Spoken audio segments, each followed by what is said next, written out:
In this session, we're going to look at the Facebook business model. Facebook has been now rebranded as Meta, but in reality, when we look at Facebook revenues and the Meta revenues, we know that 100% of it still come from the set of products that are built around Facebook and the companies that have been acquired over the years by Facebook, like Instagram, WhatsApp, and Oculus.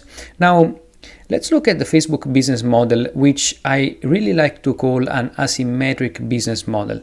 Why is this asymmetric? Well, because as you know, the software, let's say the platform itself, is free to users.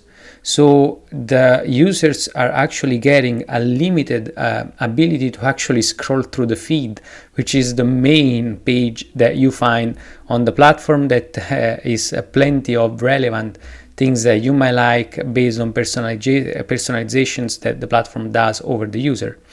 But as the user get the platform for free, they also provide free data to the platform, to Facebook, which then is getting repackaged in many ways, and it is being used in different ways after being repackaged on the actual advertising marketplace. So on the Facebook business and Facebook advertising marketplace, businesses can go and buy attention of users, which are passing data to Facebook, which is getting repackaged and sold to those businesses in the form of impressions or clicks or other actions that really help the company create money on top of this marketplace.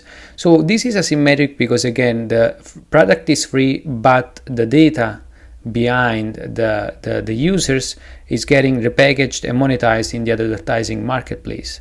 But there are also other asymmetries that make up an asymmetric business model. And one example, of course, as we said, is the data asymmetry. So what the user can do with the data is much more limited than what the company can do with the data of the users, because let's remember that the company like Facebook benefits from network effects where the user doesn't, and so where the single data points of the users can be used by the company to scale up the platform and create network effects, that's something that the user cannot do. So there is an asymmetry there.